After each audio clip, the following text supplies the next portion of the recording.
Jeremiah 17 verse 7. Sabi po niya dito, the title is Trusting God. Sabi po niya dito, Jeremiah 17 verse 7, but blessed is the man who trusts in the Lord, whose confidence is in Him. Hallelujah. Amen. Salamat po Panginoon sa iyong salita. We thank you, Lord God, for your words that we are going to learn for this afternoon. We ask you, Lord, to just open the heart of each one of us and clear our minds so that we can be able to grasp your words, the lesson that you want us to learn for this afternoon. We thank you. We continually welcome your Holy Spirit to be the one to direct us in everything that we are going to do for this afternoon service. Salamat po Panginoon, and just remain in the midst of us, Holy Spirit, and be our director. In Jesus' name. Amen. Okay? Sino ba ang dapat nating pagkakatiwalaan? Tama ba? Amen.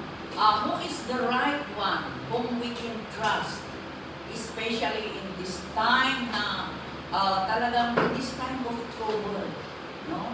Ang mundo na ito ay talagang it getting worse and worse, no? At mahirap magtiwala sa kaninuman. Amen.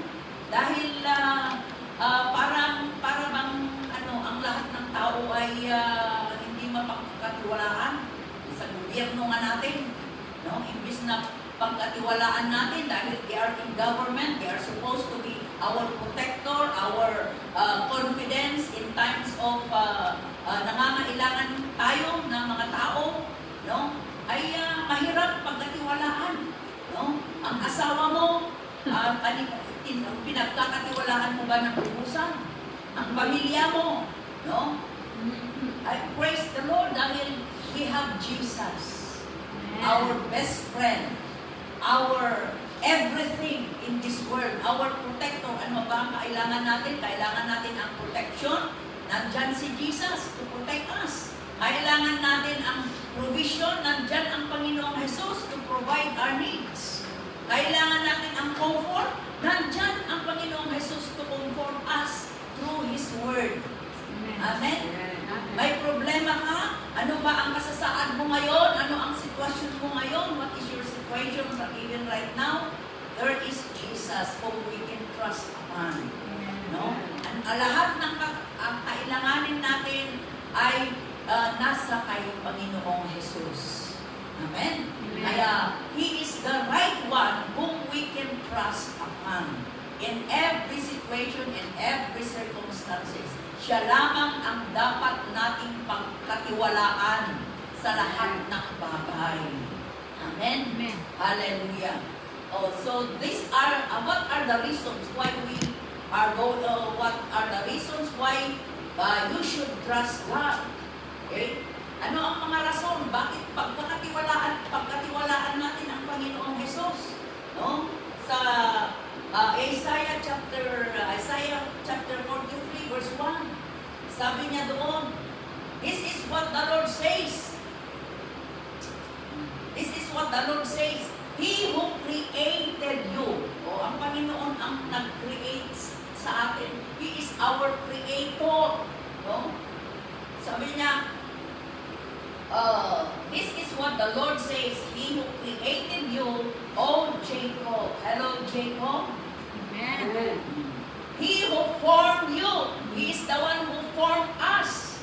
Even in the, kahit nandoon pa tayo sa sinapupunan ng ating ina, siya ang nag-form sa atin. Amen. At dapat tayo magpasalamat dahil kumpleto tayong lumabas sa sinapupunan ng ating ina. Diba? Maraming ipinanganak na kulang ang katawan. No? Kulang ang kamay, kulang ang daliri, kulang ang paa, no? But we praise the Lord because God had formed us completely. Kaya lumabas tayo na kumpleto, dalawang paa, dalawang kamay, isang ulo. Of course, formed us beautifully. Amen. No? Fear not, sabi niya. So, siya ang creator natin. Siya ang nag-form sa atin. He is our creator and everything. No? Kung if we believe, if you say you trust God, you need to believe God. Amen. Trusting is believing. Amen? Amen. If you trust the Bible, what is being said in the Bible, then you should believe. And believing should accompanied by action. Amen? Amen. Dahil Apostle James says, faith without action, believing without action is dead. Dead faith. Kaya kung sinasabi natin na naniniwala tayo sa salita ng Panginoon, then we need to believe and obey. Amen. No? So sabi niya, the Bible says, fear not, for I have redeemed you. No? Siya ang nag-redeem sa atin. Siya ang nagligtas sa atin. I have summoned you by name. Sa other version, I have called you by name. Hallelujah. Oh, Glenna. You are my chosen servant. Amen. You are my chosen one. Do not fear. Do not be dismayed. Do not be discouraged. Alam mo, sa buhay na ito, sa mundong ito, maraming bagay na nagdi-discourage sa atin. Maraming bagay na that causes us to be dismayed. Kaya ng mga testimonyo nyo kanina, no? Nadi-discourage ka na, nadi-dismayed ka na, kaya gusto mo nang umuwi. No? Nadi-discourage ka sa asawa mo, kaya gusto mo nang i-divorce. No? Pero sa Panginoong Diyos, walang divorce. No? Walang divorce sa Panginoon. Ito lang sa mundo ang i-apply ang divorce. No? Pero kung tayo ay anak ng Diyos, hindi ito applicable sa atin. No? So fear not, for I have redeemed you. I have summoned you by name. You are mine. Hallelujah. Pang-aari tayo ng Panginoong Diyos. Amen. Amen. Amen. Sino ang pag-aari ng Panginoong Diyos dito? Amen. Hallelujah. Okay? So, kung may doubt ka noon, ngayon at nabasa natin, ay sabi ng Diyos, I have summoned you, I have called you by name. Glenna. Praise God. Ano bang pangalan dyan? Joy. Ligaya. Ano pa? Lahat tayo nasa kay Kristo, tinawag tayong lahat. Amen. Amen. And we are so privileged. We are so blessed because for millions of people in this world, sa karami-dami ng tao sa mundong ito, ay isa ako na tinawag ng Diyos to become His people. Hallelujah! Ang amo mo na yaman. Ang amo mo na napakatalino. Ang amo mo na nandyan lahat ang napaka sa Kanya. Pero hindi tinawag ng Diyos. Pero tatawagin niya yan as God gives you. And Amen. as you are willing to be used.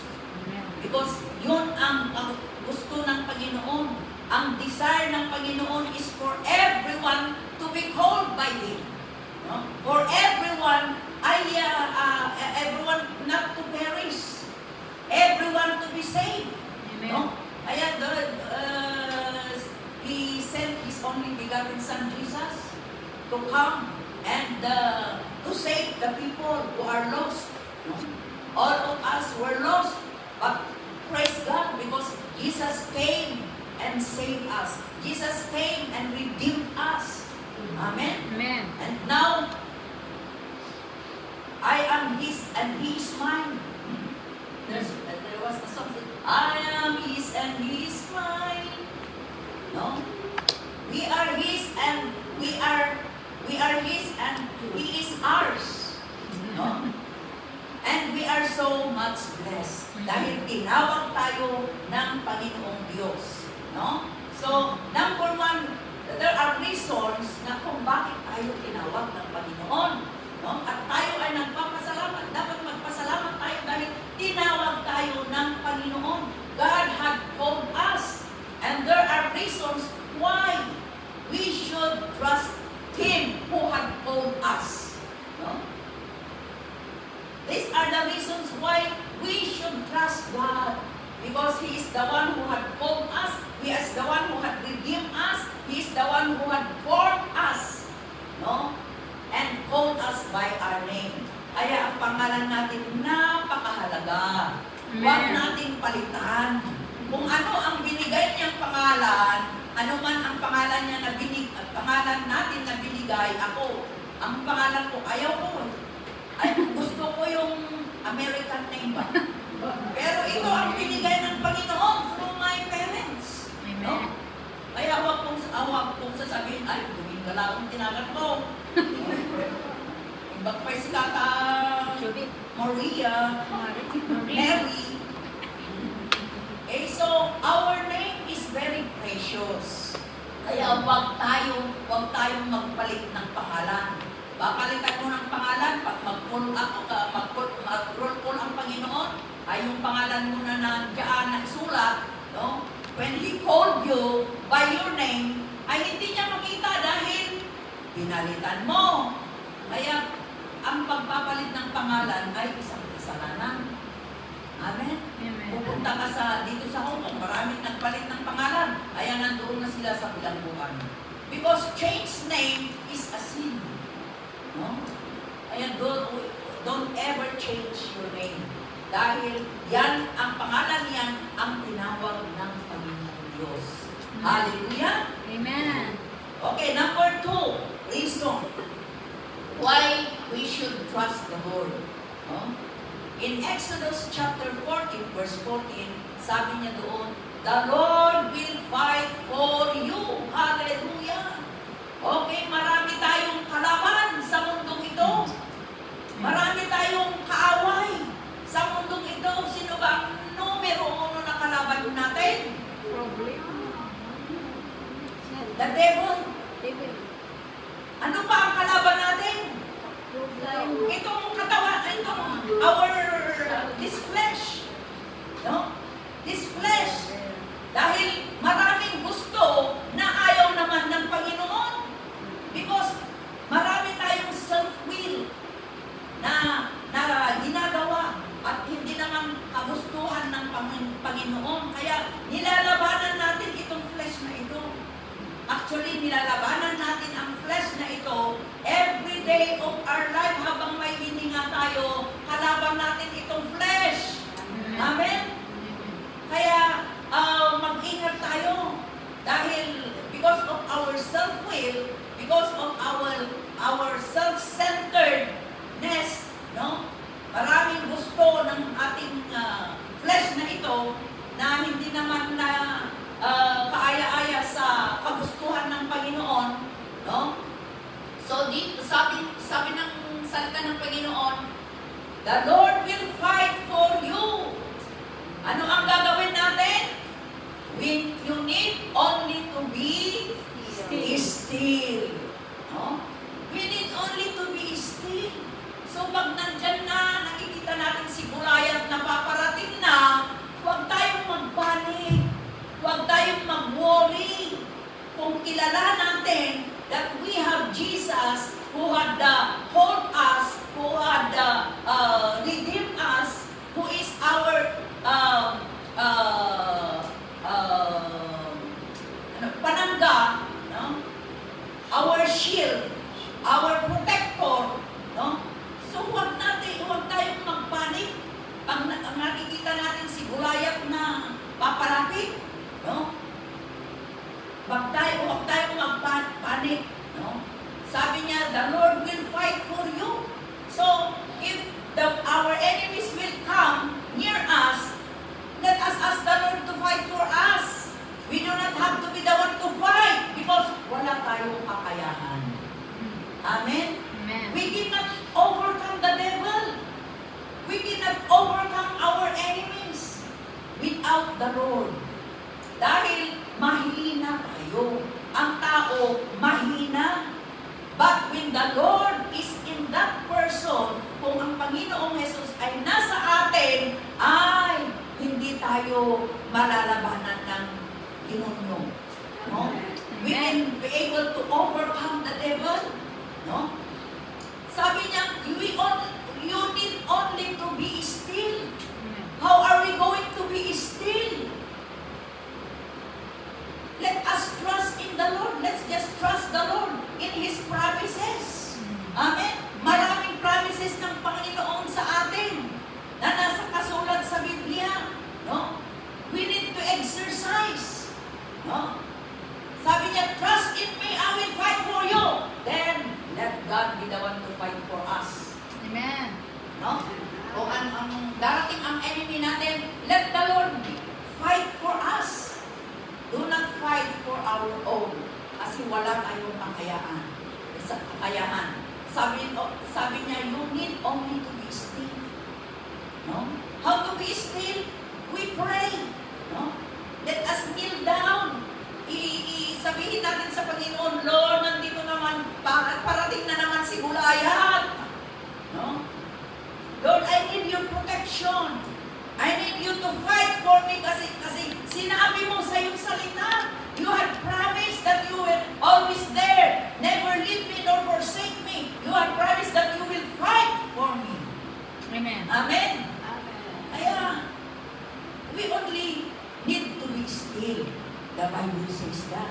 You need only to be still. No? Manalangin tayo how to be still in the Lord, how to be still, so that the Lord will fight for us. Let us trust God. Let us pray to the Lord na He will fight our battle. Amen? Amen. Dahil wala tayong kakayahan. We cannot overcome the devil.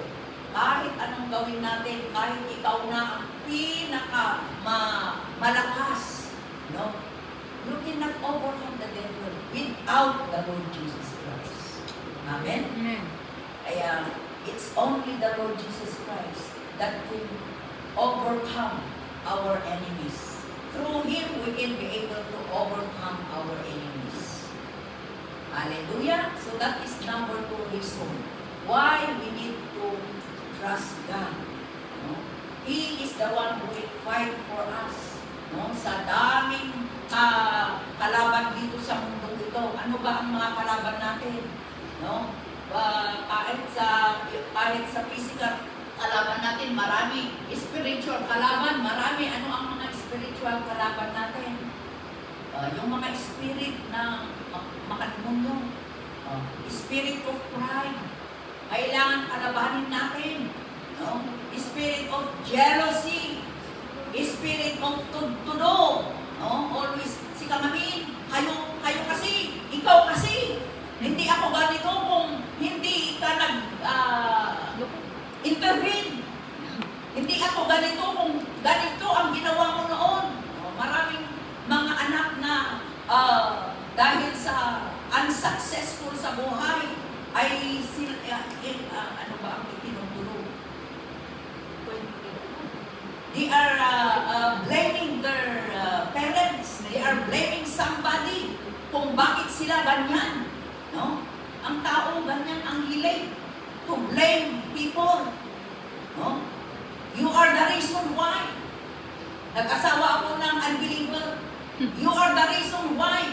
Hindi ako nakatapos ng pag-aaral. You are the reason why. Hindi ako nakapunta ng Hong Kong. You are the reason why na-terminate ako sa employment ko. No? Yun ang ugali ng tao, to blame others instead of blaming themselves. No? Kahit demonyo, hindi mo pwedeng i-blame ang kasalanan mo sa demonyo. Kasi ang demonyo, ginagawa lang niya ang trabaho niya.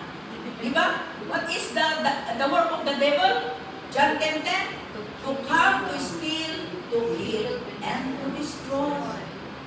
Many times I hear, in Jesus' name, si Kama, demonyo, baso mo. Bible says, resist the devil and he will flee. Amen? Amen. Kung nandyan, papalapit na ang demonyo, huwag mong pansinin. In Jesus' name, ikaw, demonyo, hindi mo ako tigilan. Titigilan na kita.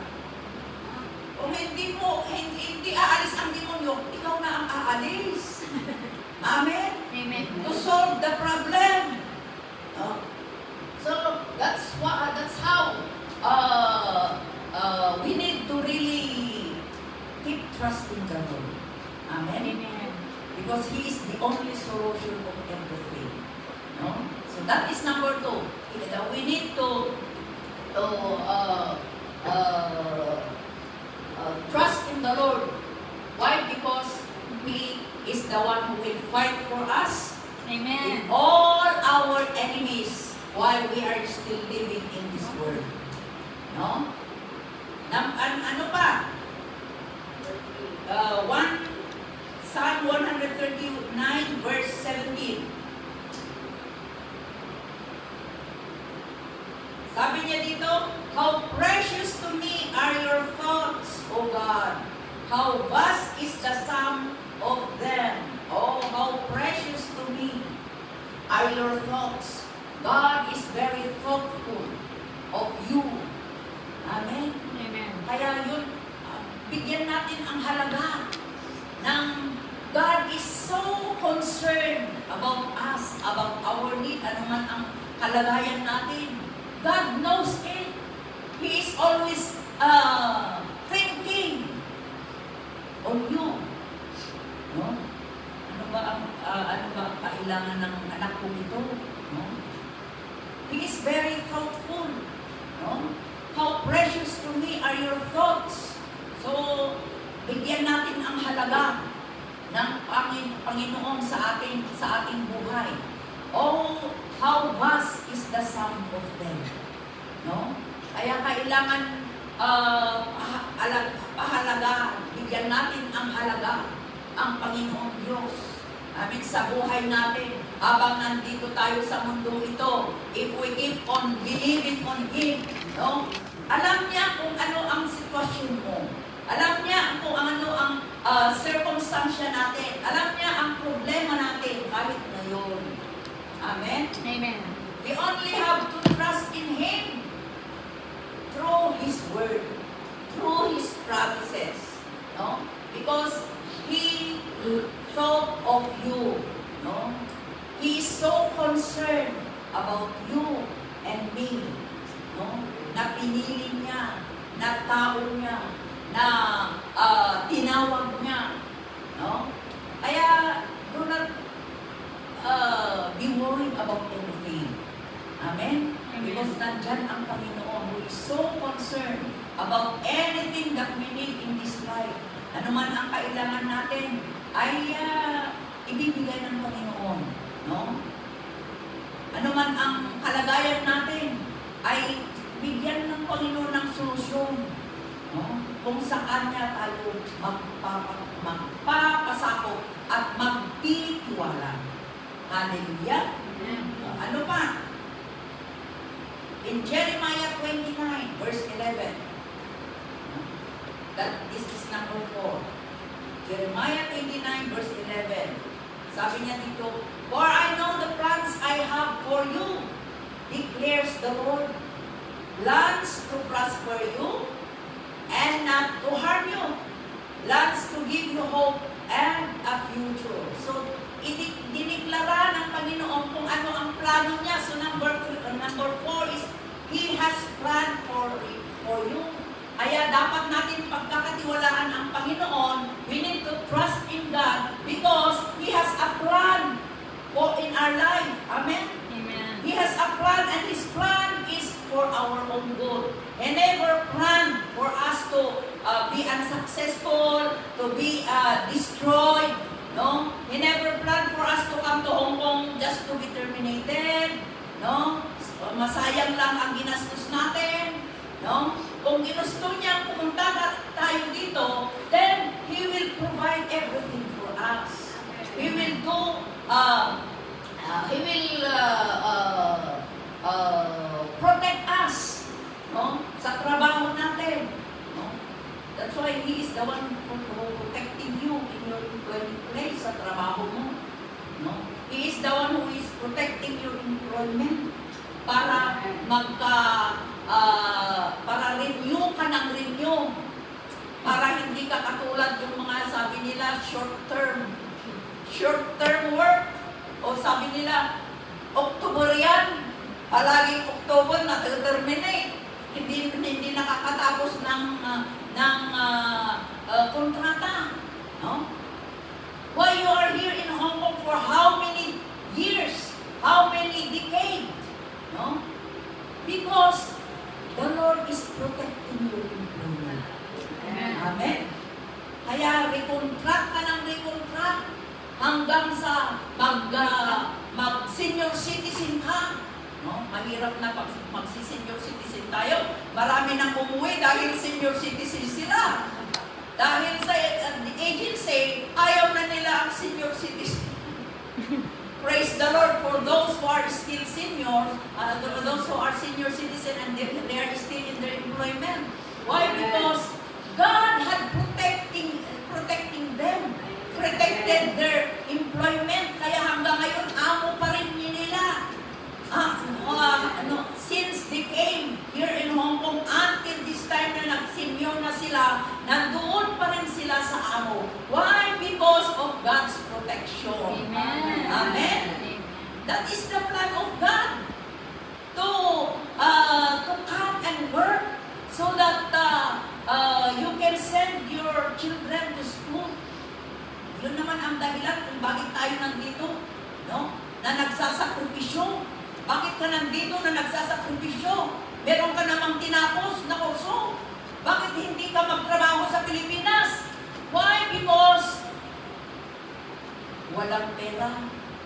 Kailangan ang Hong Kong dala to send your children to school. Kaya nandito ka, nagsasakripisyo. Iniwan mo ang pamilya mo. Nandito ka sa Hong Kong na imbis na ikaw ang taga-command doon sa Pilipinas, nandito ka, nagpapakuman.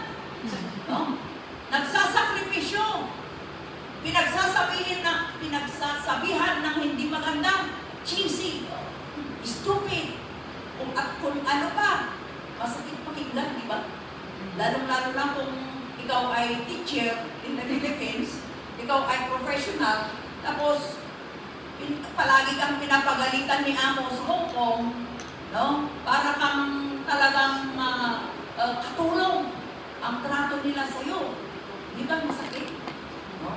Sasabihin mo, Lord, I hope this day is good.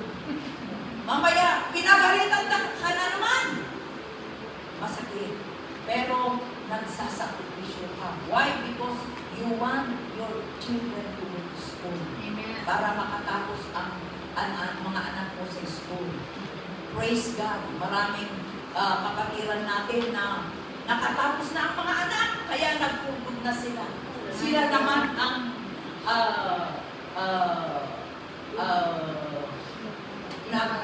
magiging commander sa bahay. Hallelujah. Amen? Amen. So that is the reason.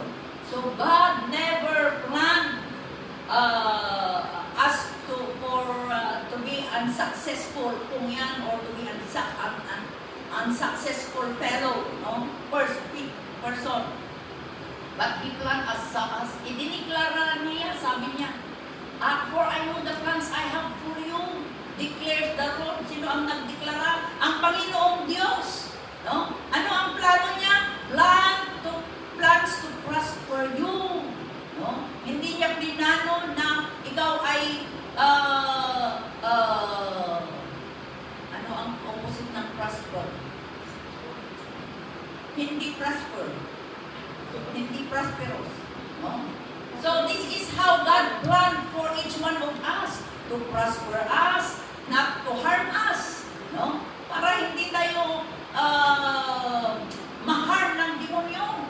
Because God is protecting us. Amen? Amen. Plans to give you hope. Oh, sa mga hopeless dyan. No? Ikaw ba ay hopeless? There is hope in Jesus. No? Tawagan mo lang ang pangalan niya. magbibigyan ka ng hope, no? Hope for the hopeless and a future. Meron kang future and your future will be maganda, no? So, makita natin how God is blessing each one of us na tinawag niya. Amen? So that is number 4. He has plans for you. Kaya dapat nating pagkatiwalaan ang Diyos dahil may plano siya sa atin at ang plano niya sa atin ay maganda sa ikabubuti natin. Amen? Amen. Oh. So, pero merong ano dyan, merong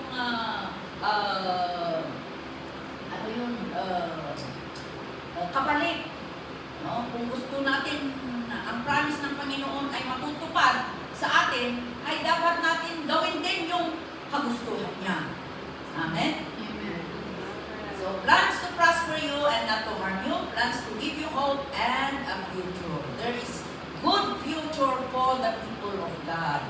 Amen? Amen. Hallelujah. And we are waiting for the wonderful future na tayo ay to be with the Lord and we will be living with Him happily ever after. Yun ang rason kung bakit tayo nandito sa bahay ng Panginoon. Because of that wonderful future that is awaiting for us. Kahit dito sa mundong ito, habang tayo ay namumuhay, meron tayong good future. Amen? Amen. Habang tayo ay nagpapatuloy to trust in the Lord,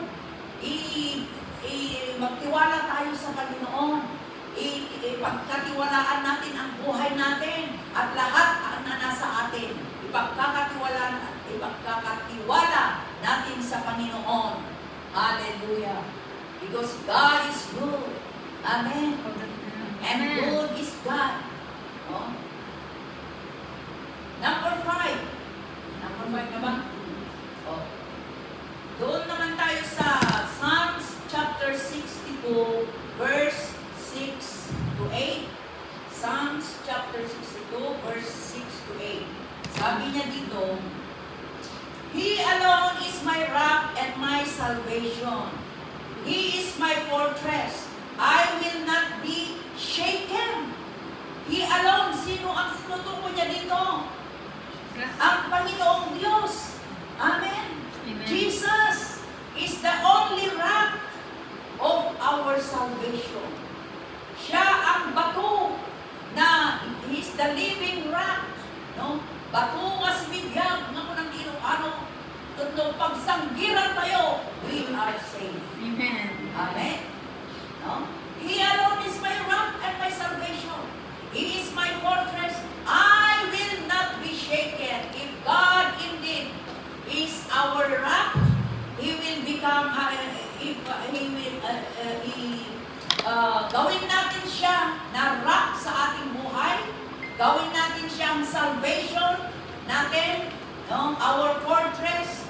No? Sabi niya diyan, if you make Him rock, the rock and of your salvation and your fortress, sabi niya diyan, I will not be shaken.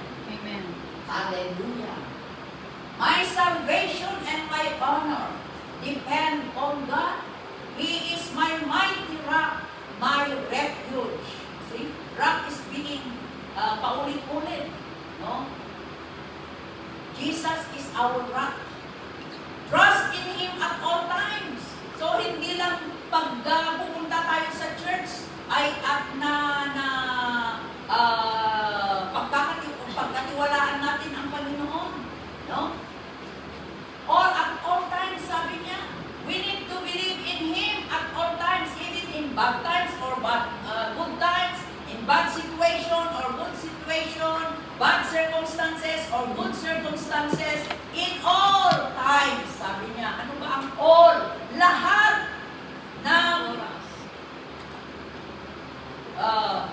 in all times, lahat ng oras, lahat ng banag sa buhay.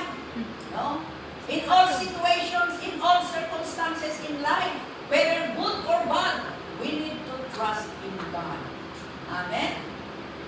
Sabi niya, trust in me at all times, oh people.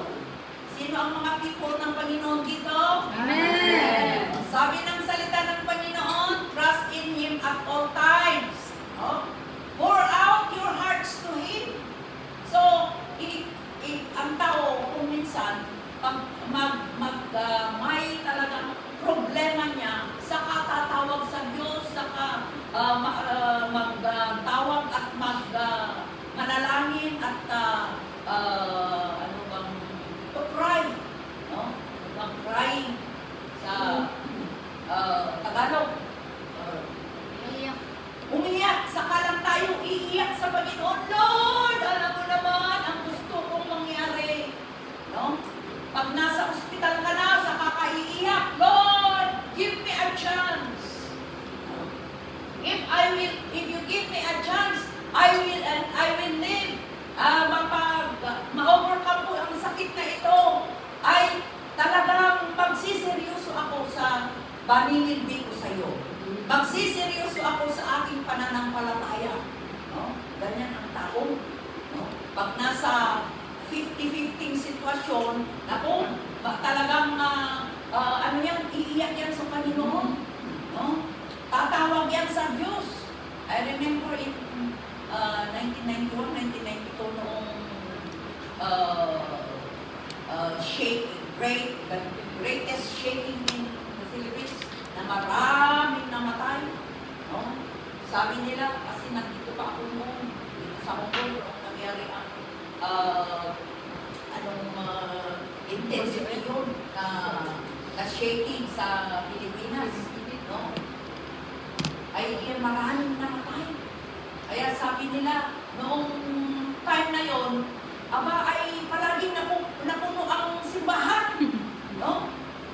Noong okay na naman ang sitwasyon, ay mahirap na ulit mag-akay ng pupunta ng simbahan. No? Ganyan ang tao. Pag nangangailangan, Lord, here I am, O God. Help me in my situation. Help me in my misery, in my distress. No? Pag okay ka na, sige, kahit linggo, trabaho dito, trabaho doon, para to have more income. No? Ganyan ang ginagawa ng mga karamihan dito sa dito sa Hong Kong alone. Maraming nagpa-part-time during their holiday. Instead of going to church to worship God, pupunta sila mag-part-time. Dahil sayang yung pagpa-part-time niya. Dubli pa ang sahod pag part-time. Diba? Dubli ang sahod. Kaya sayang. Pupunta na lang ako, di ba? Di bali, meron na namang linggo sa next Sunday na lang ako pupunta o sa next Monday ako pupunta sa church. Next Monday, nandan na naman, mas malaki na naman ang offer ng mundo. Sayang ito. Di bali, mayroon na namang next Monday hanggang sa tuluyan ka nang nawala. Wala na yung next Monday. Lahat na ng Monday, wala ka. Nowhere to be found. No? Ganyan ang tao. Pag nandyan na naman sa ospital, Pastora, nandito ako sa ospital, pwede bang pahingi ng tulong? Ganyan ang tao. Pero sa mga believers, ibigay ang iba. Sa Monday group, walang ganyan, di ba? Hallelujah, praise God. Sa Monday group, talagang nagtitiwala sila sa Panginoon. In all situation, kaya nga noong bumabagyo, marami ang bilang-bilang. Hallelujah, praise the Lord. No? So that's the good of those who are trusting the Lord in all situation, whether good or bad situation. No? So keep on trusting God. Number 5. That is number 5. No? In verse 8, basa natin yung verse 8. Yes. Okay. Trust in Him at all times, O people, pour out your hearts to Him, for God is our refuge. Hallelujah. God is our refuge. Kaya nga kinakanta natin, inaawit natin palagi, God is my refuge and God is my strength. Without God, we are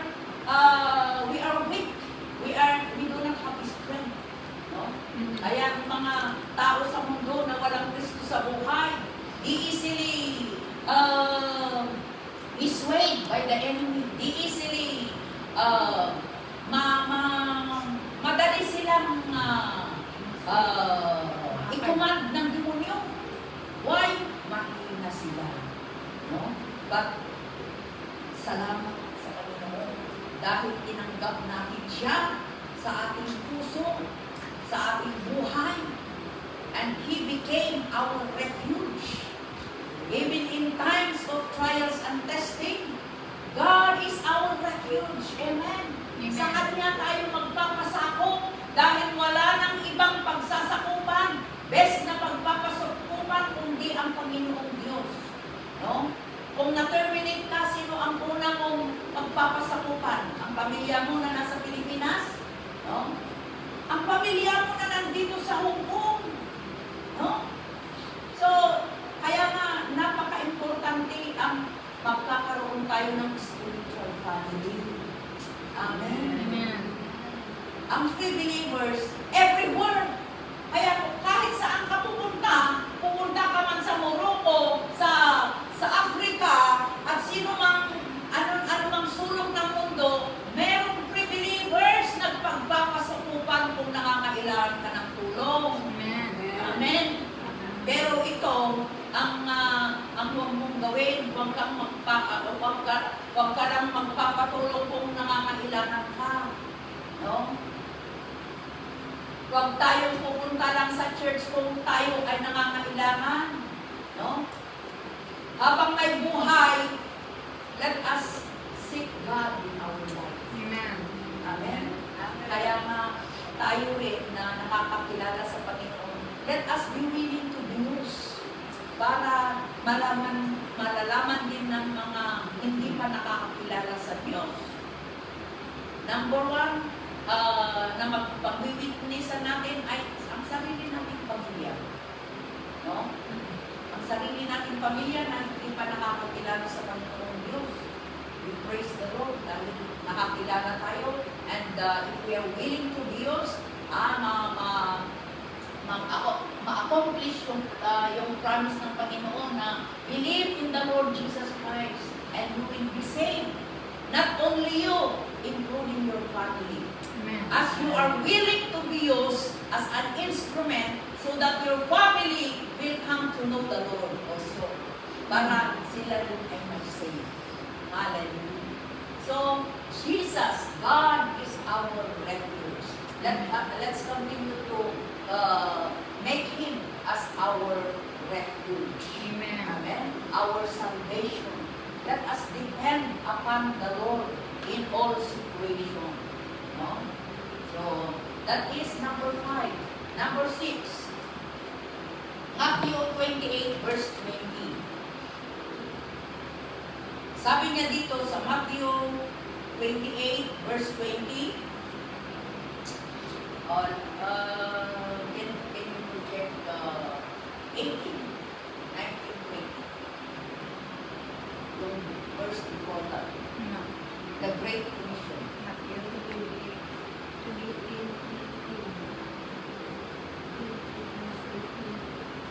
Matthew 28 verse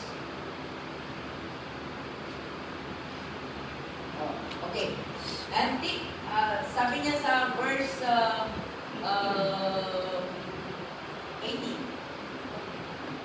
Then Jesus came to them and said, all authority in heaven and on earth has been given to me. Verse 19. Therefore go and make disciples of all nations, baptizing them in the name of the Father and of the Son and of the Holy Spirit. 20. And teaching them to obey everything I have commanded you. And surely I am with you always to the very end of the age. So Jesus promised us that He is always with us. Amen? Amen. So that is number 6. Jesus, why we need to trust in the Lord? Because of His promise that He will always with you, sabi niya. He is always with you till the end of the age. Amen. I will never leave you nor forsake you, sabi ng Panginoong Diyos. No? He is always there with us to protect us saan tayo man mapadpad. His protection is there because He is our protector. No? If He is always with us, everything is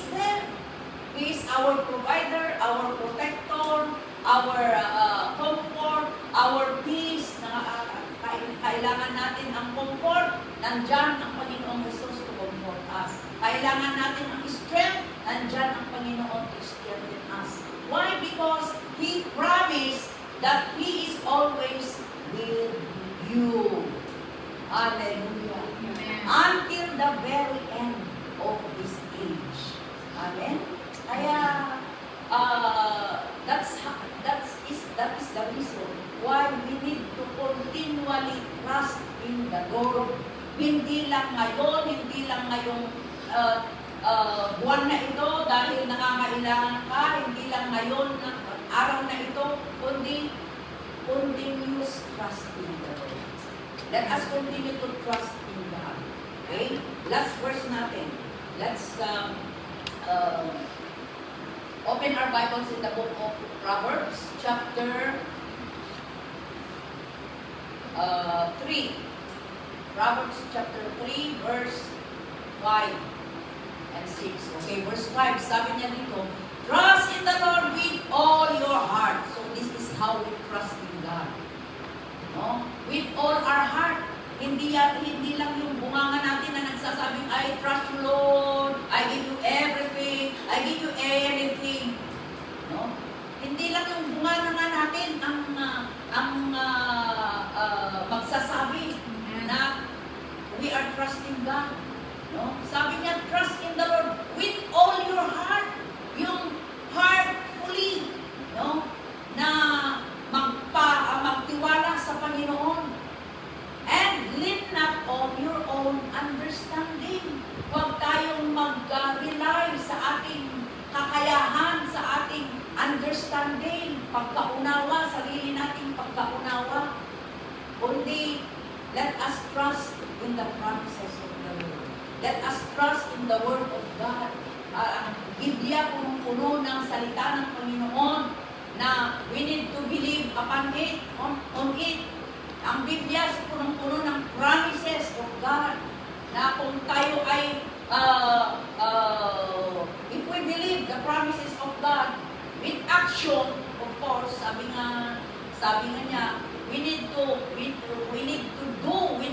act upon what we believe that from the Word of God. No? Trust in the Lord with all your heart and lean not on your own understanding. Next verse. In all your ways, sa lahat ng gagawin natin, lahat ng in all our ways, ano man ang ways natin, no? Acknowledge Him. Sabi niya, kaya kung ano man ang gagawin natin, ano man ang plano natin sa buhay, ano man ang gusto nating puntahan, no? We need to acknowledge God. We need to give honor to Him. We need to submit to the Lord. Amen. Amen. Lord, ito ang plano ko sa next year.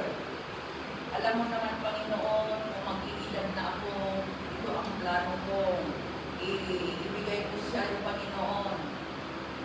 May you the one to choose the best, not me choosing the best. Kasi I don't know the best, but you know, Lord, the best for me. No? Ito ang plano ko, Panginoon, mag-recontract ako dahil ganito. No? I ask you, help me, Lord, para i-recontract ako ni Amo.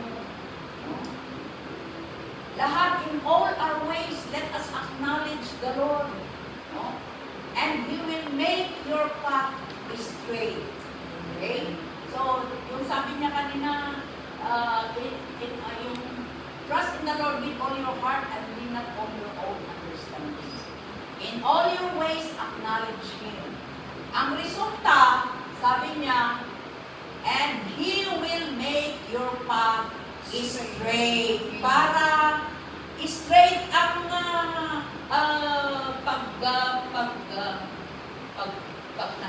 pagnaan.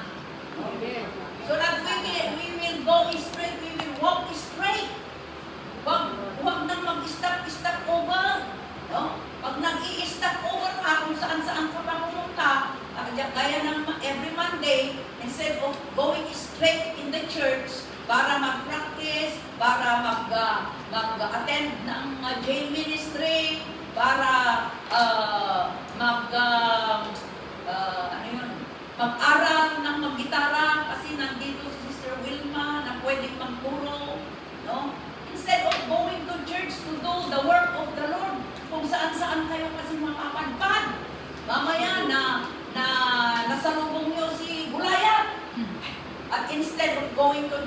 iba na ang pinuntahan mo.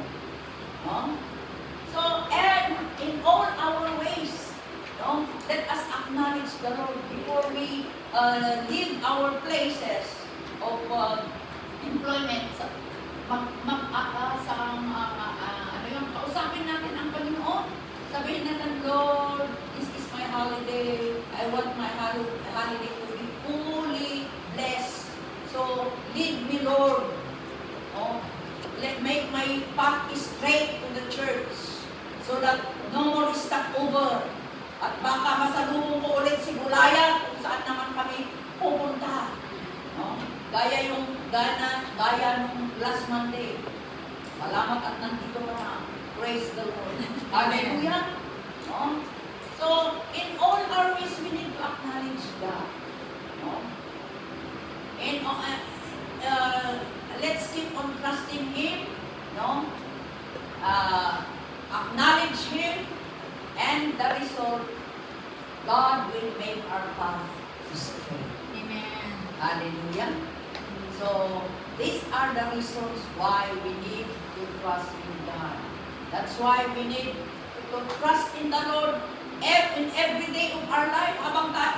Habang nabubuhay tayo sa mundong ito, magtiwala tayo sa Panginoon. Pagtiwalaan natin ang salita niya. Kasi ang salita niya punong-puno ng hope. Amen. No? Ano ba ang hope na sa Tagalog? Pag-asa. Pag-asa. Ang salita ng Diyos punong-puno ng pag-asa. Amen. Amen. Kaya kung gusto mo ang pag-asa, sa salita ng Diyos ka pupunta. No? Magbasa at mag-meditate. No? And let's keep on trusting God while we are still living. No? Trust and obey. Trusting means obeying. No? Palagi natin sinasabi yung Matthew 7:21, no? Na dahil sabi ng Panginoong Jesus, siya mismo ang nagsabi na hindi lahat ng pumupunta sa church, hindi lahat ng nagsasabing Lord, Lord sa akin. Not everyone who says to me, Lord, Lord, hindi lahat ng tumatawag sa Panginoong Jesus ay makakapunta sa langit. Sino naman ang makakapunta? No? Akala ko ba lahat ng mga nagsisimba ay sigurado na sa langit? Papunta? Hindi pala. I praise God when I was in a church before. I became to know the Lord. I became born again. No? I became a believer. No? Hindi ko napakinggan ang mga ito. No? Ang akala ko, every Sunday pupunta ako sa Mass.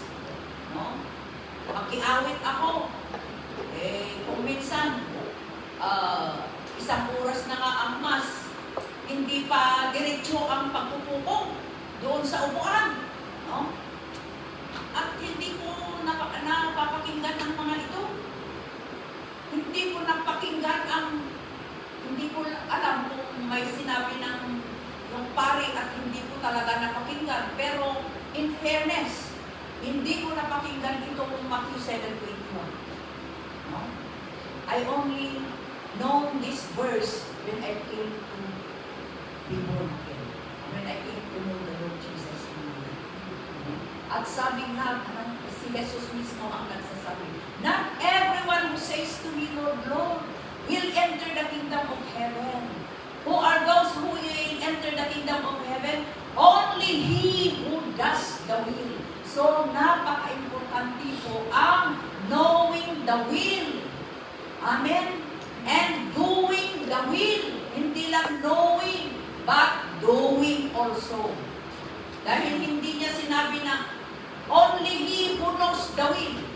Hindi yan ang sinabi niya. Kundi ang sinabi niya, only he who does the will of my Father will enter into the kingdom of heaven, to the kingdom of the Father in heaven.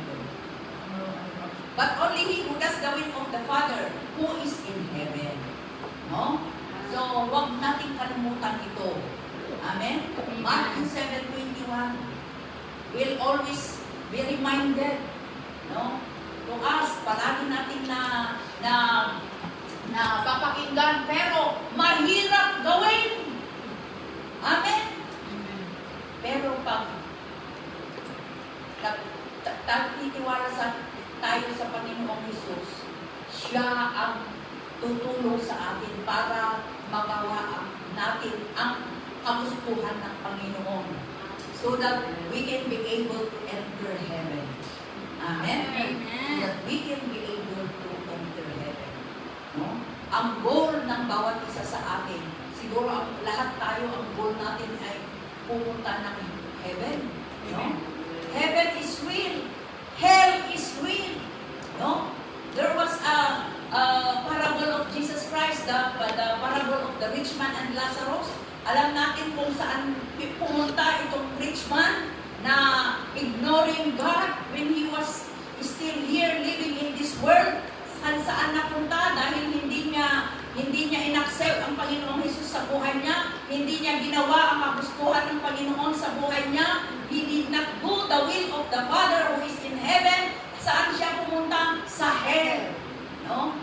And we know that hell is a place of torment, place of suffering. Hindi lang 1 year suffering, hindi lang 1 month suffering, eternal suffering. No? Kaya it is a warning to us. But heaven na pinuntahan ni Lazaro, no? Alam natin si Lazaro ay nabuhay dito na parang kawawa dahil nagkaroon siya ng pigsa sa lahat ng katawan niya, no? Ay na-victimize ng pigsa, no? At hindi siya kumain ng gaya ng kinakain ni Richman. Hindi siya nakapunta sa pinuntahan ni Richman, no? Pero maganda sa kanya, nagtiwala siya ng lubusan sa Panginoong Diyos because he knows that after this life there is second life na pupuntahan natin after this life, no? There is heaven na pupuntahan ng mga nagtitiwala sa Panginoong Hesus. Amen? Kaya let us be warned, no? That only he who does the will of the Father who is in heaven, only he who keep on trusting the Lord until the age of time, until the end of the age, until the end of time, sila lang ang makakapasok sa Panginoon, sa kaharian ng Panginoong Diyos. Amen. Amen? Hallelujah. Let's pray. Father God in heaven, we thank you, Lord, for reminding us again, O Lord God, na dapat ikaw lang, Panginoon, ang dapat namin pagtitiwalaan habang nandito kami, O Diyos, sa buhay na ito. Lord, we thank you, Lord God, for your grace and mercy, O Lord God. Because of your grace and mercy, we were not consumed by the enemy. Because of your grace and mercy, we are still alert, alive, enthusiastic. Because of your grace and mercy, we are still here, O Lord God, even in this foreign land, O Lord. Hallelujah, receiving the blessings that comes from you. Salamat po, Panginoon, dahil remind mo na naman sa amin kung paano kami magtitiwala sa iyo. We need to trust in you with all our heart, with all our soul, with all our strength, Lord God. Because you alone is the solution of everything that we are encountering in this life. Lord, living in this world is not easy. But we thank you so much, Lord God, because we have known you, that you are the only one whom we can hope for. You are the only one whom we can lean upon, Lord. Through your words, Lord God, na palagi namin pinapakinggan. Salamat, Panginoon, dahil napakabuti mo sa buhay namin. Thank you, Lord. In Jesus' name we pray. Amen.